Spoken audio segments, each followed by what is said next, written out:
اچھا بچوں، آج ہم پڑھیں گے کتاب گیندہ کا پیج نمبر 53، پیج نمبر 53۔ ٹھیک ہے، اس میں یہاں پہ ٹاپک دیا ہوا ہے آپ کو قائد اعظم اور وقت کی پابندی۔ چلیے اس کو بارے میں پڑھتے ہیں۔ قائد اعظم کون تھے یہ تو آپ کو معلوم ہی ہے، پاکستان کس نے بنایا تھا؟ قائد اعظم محمد علی جناح نے بنایا تھا، ان کے بارے میں ہے اور ان کی وقت پابندی کے بارے میں ٹاپک کو شروع کرتے ہیں۔ قائد اعظم کا مطلب ہے سب سے بڑا رہنما، یعنی راستہ دکھانے والا۔ یہ وہ لقب ہے جو ہندوستان کے مسلمانوں نے محمد علی جناح کو دیا۔ محمد علی جناح ایک بہت قابل اور ایماندار انسان تھے۔ انہوں نے پاکستان بنایا۔ پاکستان بنانے کا مطلب ہے کہ دنیا کے نقشے پر ایک نیا ملک پاکستان کے نام سے ظاہر ہوا۔ اچھا، یہاں پہ آپ کو بتا رہے ہیں کہ محمد علی جناح کون تھے؟ قائد اعظم تھے، اور قائد اعظم کا مطلب کیا ہوتا ہے؟ سب سے بڑا رہنما، ایک بڑا رہنما۔ جب پاکستان نہیں بنا تھا تو دنیا میں ایک ملک تھا جسے جو ہے وہ اردو میں جو ہے وہ کہتے تھے بر صغیر۔ انڈیا اور پاکستان ایک ملک تھا پہلے، ٹھیک ہے۔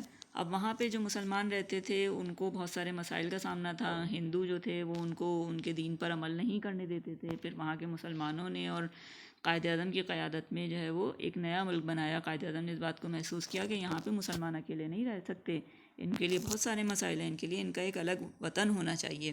تو انہوں نے پھر ایک تحریک چلائی کہ پاکستان بننا چاہیے۔ پھر انہوں نے بہت جو ہے وہ اس کام کے لیے کوشش کی، بہت لڑے بھی، اور پاکستان بنانے کے لیے بہت زیادہ محنت کی انہوں نے، اور پھر پاکستان اللہ تعالیٰ کے حکم سے بن گیا ان کی کوششوں سے۔ تو محمد علی جناح کو لوگوں نے، وہاں کے مسلمانوں نے، ہندوستان کے مسلمانوں نے وہاں پہ ان کو کیا نام دیا؟ ان کو قائد اعظم کا نام دیا۔ پھر پاکستان بنانے کا مطلب کیا ہے؟ پہلے جو ہے وہ پاکستان دنیا کے نقشے پر نہیں تھا، دنیا میں اور بہت سارے ممالک تھے، دیگر ملک تھے، لیکن وہاں اس میں پاکستان کا نام نہیں تھا۔ جب پاکستان بن گیا تو پھر دنیا کے نقشے میں ایک نئے ملک کے نام کا اضافہ ہو گیا۔ آخرکار قائد اعظم کی کوششوں سے پاکستان بنا۔ اب یہاں پہ قائد اعظم کے بارے میں بتایا ہے انہوں نے کہ قائد اعظم وقت کے بہت بڑے پابند تھے اور اس بات کو پسند کرتے تھے۔ تو کیا ایک واقعہ دیا تھا انہوں نے، قائد اعظم ہر کام وقت پر کیا کرتے تھے اور وقت کی پابندی نہ کرنے والوں سے ناراض ہوتے تھے۔ ایک بار ایک سرکاری تقریب میں وہ وقت پر پہنچے، دیکھا کہ بہت سے لوگ نہیں آئے۔ انہوں نے تقریب شروع کرنے اور خالی کرسیاں ہٹانے کا حکم دیا۔ اب کیا ہوا، ایک جگہ وہ گئے، وہاں پہ جو ہے وہ انہیں بلایا گیا تھا، سب کو آنا تھا اور بہت سارے لوگوں کو آنا تھا، بہت جو ہے وہ سرکاری تقریب تھی، لیکن بہت سے لوگ جو ہے وہ نہیں آئے۔ انہوں نے سوچا ہاں چلے جائیں گے، تھوڑی دیر میں چلے جائیں گے، یا کسی وجہ سے ہو سکتا ہے انہیں دیر ہو گئی ہو۔ لیکن جب قائد اعظم نے یہ دیکھا کہ لوگ نہیں آئے، وقت تو ہو گیا جس وقت پہ بلایا تھا اور اس وقت پہ نہیں آئے، تو ان کو بڑا جو ہے وہ افسوس ہوا۔ پھر انہوں نے کیا کہا، انہوں نے ساری خالی کرسیاں ہٹوا دیں اور انہوں نے کہا تقریب شروع کر دیجیے، ہم کسی کا انتظار نہیں کریں گے۔ اور جو ہے ایسا ہی کیا گیا۔ وہ سب لوگ جو دیر سے آئے انہیں پوری تقریب کے دوران کھڑا رہنا پڑا۔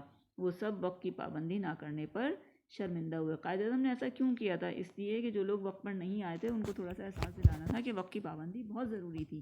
اگر آپ وقت پر آتے تو سارا کام صحیح طریقے سے ہوتا اور یہ سب نہ ہوتا، اور آئندہ سے آپ وقت کی جو ہے وہ پابندی کریں۔ اس لیے بھی انہوں نے ان کو یہ سمجھانے کے لیے، سکھانے کے لیے کیا کیا کہ انہوں نے جو لوگ موجود تھے بس ان کے لیے کرسیاں رکھیں اور باقی کرسیوں کو ہٹانے کا حکم دے دیا تھا۔ تو اس طرح سے ان لوگوں کو جو لیٹ آئے تھے ان کو جو ہے تھوڑی سی شرمندگی ہوئی، اور انہوں نے بھی ظاہر آئندہ دیر سے نہ آنے کا سوچا ہوگا۔ آگے اس میں سوال جواب دیے ہوئے ہیں۔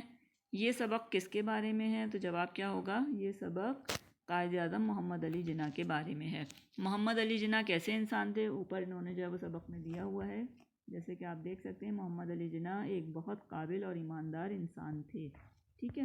پھر تیسرا سوال کیا ہے، وقت کی پابندی کیوں کرنی چاہیے؟ یہ جناب اس کا جواب تو میرا خیال ہے آپ لوگوں کو دینا چاہیے کہ وقت کی پابندی کیوں کرنی چاہیے، وقت کی پابندی نہ کرنے سے کیا نقصان ہوتا ہے، پابندی کرنے سے کیا فائدے ہوتے ہیں، ذرا ان کو بیٹھ کے سوچیں اور پھر جواب دیں۔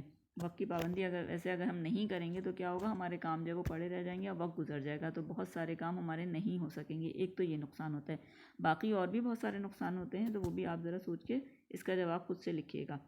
کیا آپ وقت کی پابندی کرتے ہیں؟ اس کا جواب بھی آپ ہی دے سکتے ہیں کہ آپ وقت کی پابندی کرتے ہیں یا نہیں کرتے۔ وقت پر سوتے ہیں، وقت پر کھانا کھاتے ہیں، وقت پر جاگتے ہیں، وقت پر اسکول جانے کی تیاری کرتے ہیں، وقت پر پڑھائی کرتے ہیں نہیں کرتے، وقت پر کھیلتے ہیں۔ تو یہ ساری باتیں آپ کو معلوم ہوں گی کہ آپ وقت کی پابندی کرتے ہیں یا نہیں کرتے، تو اس کا جواب دیجیے گا۔ اگر کرتے ہیں تو لکھیے گا کہ جی ہاں میں وقت کی پابندی کرتا ہوں، اور نہیں کرتے تو آپ لکھیے کہ میں وقت کی پابندی نہیں کرتا لیکن انشاءاللہ آئندہ سے کروں گا یا کروں گی، ٹھیک ہے۔